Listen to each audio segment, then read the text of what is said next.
अस्सलाम वालेकुम। उम्मीद करती हूँ आप सब खैरियत से होंगे और आपको मेरी कहानी पसंद आ रही होगी। आज हम इस कहानी का आखिरी एपिसोड पढ़ेंगे। इससे पहले चैनल को लाइक और सब्सक्राइब लाजमी करिएगा। शुक्रिया।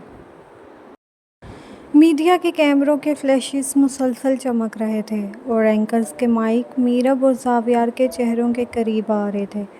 मीरब का सुर्ख रंग के कीमती रूसी जोड़े में ज़ावियार का हाथ थामे खड़े होना और पूरी दुनिया के सामने अपनी मोहब्बत और मर्ज़ी के निकाह का एतराफ़ करना एक ऐसा मंज़र था जिसने अरहम की दुनिया को हमेशा के लिए अंधेरे में धकेल दिया था।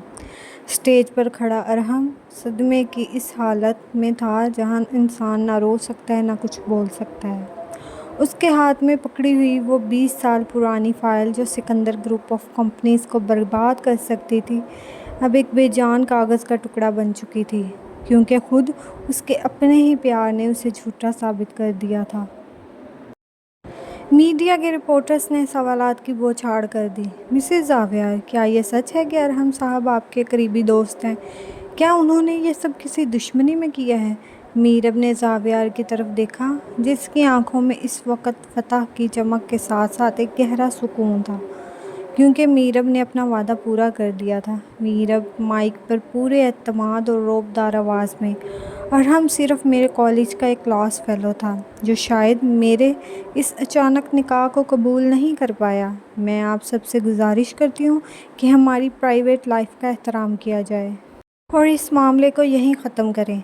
सिकंदर ग्रुप की बुनियादें बिल्कुल साफ़ हैं और मैं अपने शौहर के साथ हर कदम पर खड़ी हूँ। मीडिया के लोग मुतमईन होकर आहिस्ता आहिस्ता जाने लगे। अरहम ने एक आखिरी बार मीरब की तरफ देखा।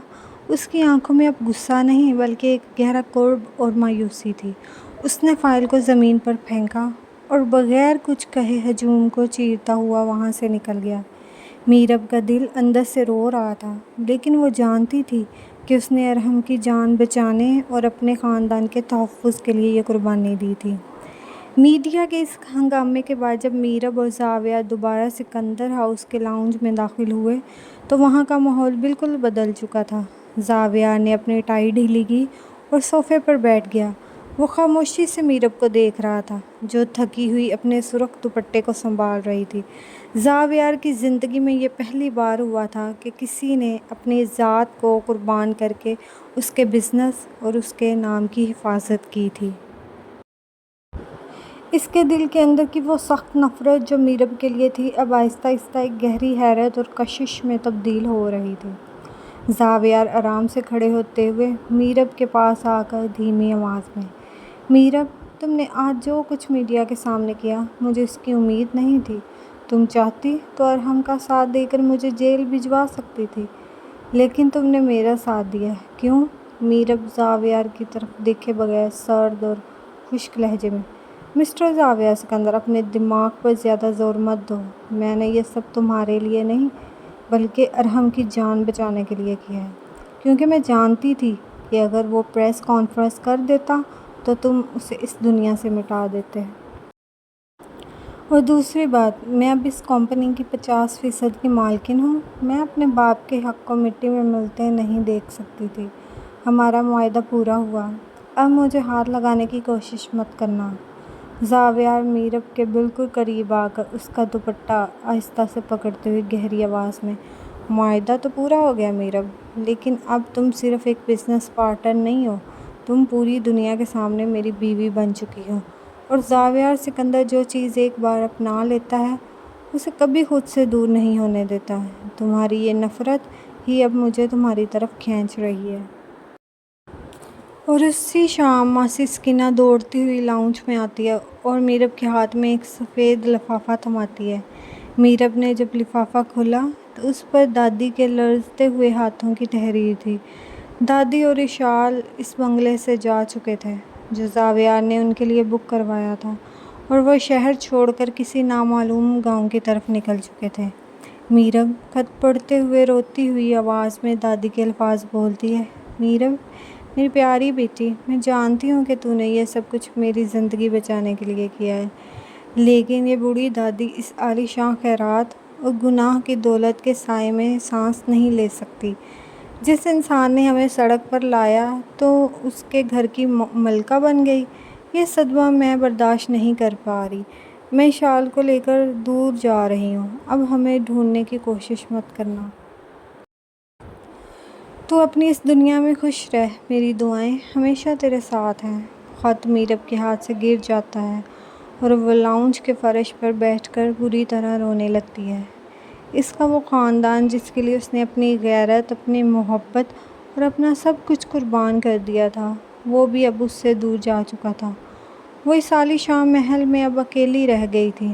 ایان سکندر جو سب دیکھ رہا تھا وہ بھی افسوس سے اپنے بھائی کی طرف دیکھتا ہے۔ ایان زاویہ سے غصے اور دکھ سے، بڑے بھائی دیکھ لیا آپ نے اپنے اس غرور اور اختیار کا نتیجہ؟ آپ نے ایک ہنستا کھیلتا خاندان اجاڑ دیا۔ میرب کے پاس اب کچھ نہیں بچا، صرف آپ کی یہ قید ہے۔ خدا کے لیے اب اس پر مزید ظلم مت کیجیے گا۔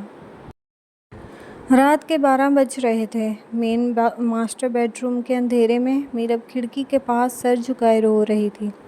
اس کے آنسو رکنے کا نام نہیں لے رہے تھے۔ اسی لمحے زاویہ کمرے میں داخل ہوتا ہے۔ وہ میرب کو اس طرح ٹوٹتے ہوئے نہیں دیکھ پا رہا تھا۔ اس کے اندر کا وہ جلاد اور مغرور انسان اب میرب کے اس دکھ کے سامنے پوری طرح گھٹنے ٹیک چکا تھا۔ وہ آہستہ سے میرب کے پیچھے آ کر کھڑا ہوتا ہے اور اپنے دونوں ہاتھ میرب کے کندھوں پر رکھ دیتا ہے۔ میرب جھٹکے سے مڑتے ہوئے غصے سے چیخ کر، دور رہو مجھ سے زاویہ سکندر، تم جیت گئے نا، تم نے مجھے اکیلا کر دیا، میری دادی، میری بہن، میرا دوست سب مجھ سے دور ہو گئے۔ اب کیا چاہتے ہو تم؟ میری جان لینا چاہتے ہو تو لے لو، لیکن مجھے اب مزید تنگ مت کرو۔ زاویہ میرب کے دونوں ہاتھ نرمی سے پکڑ کر اپنے دل پر رکھتا ہے۔ اس کی آواز میں اب کوئی غرور نہیں تھا، صرف ایک سچی تڑپ تھی۔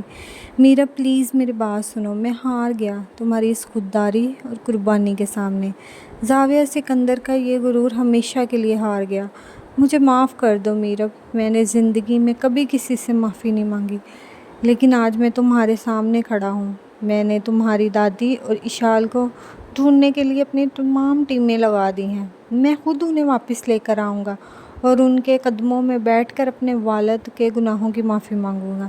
میرب نے حیرت سے زاویہ کی آنکھوں میں دیکھا، جہاں اب کوئی زہریلی مسکراہٹ نہیں تھی، بلکہ سچے آنسو اور ایک گہرا پچھتاوا تھا۔ اس انسان کا بدل جانا میرب کے لیے کسی معجزے سے کم نہیں تھا۔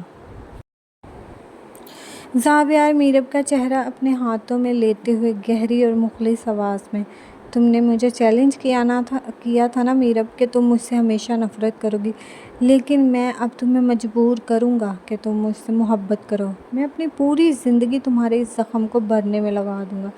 اب تم میری قیدی نہیں ہو میرب، اب تم میرے اس دل کی، میری زندگی کی واحد مالکن ہو۔ میرب نے اپنا سر زاویہ کے سینے پر رکھ دیا اور اس کے آنسو اب آہستہ آہستہ تھمنے لگے۔ قسمت نے ان دونوں کو جس نفرت اور جنگ کے راستے پر ملایا تھا، وہ راستہ اب سچی محبت اور اختیار کی نئی منزل کی طرف مڑ چکا ہے، جہاں پچھتاوا بھی تھا اور ایک دوسرے کو اپنانے کا پکا عزم بھی۔ کچھ کہانیاں ادھوری رہ جاتی ہیں، لیکن عشق اور اختیار کی یہ کہانی اپنے انجام کو پہنچ چکی ہے، جہاں ایک مغرور امیر زادے کا غرور ایک مڈل کلاس لڑکی کی خودداری کے سامنے پاش پاش ہو گیا اور نفرت جیتتے جیتتے سچی محبت سے ہار گئی۔ امید کرتی ہوں آپ سب کو یہ کہانی پسند آئی ہوگی، تو پلیز جانے سے پہلے ایک دفعہ چینل کو لائک اور سبسکرائب لازمی کریے گا، اور بہت جلد میں ایک بہت اچھا ناول لے کے آ رہی ہوں، تو یقیناً آپ کو پسند آئے گا۔ شکریہ۔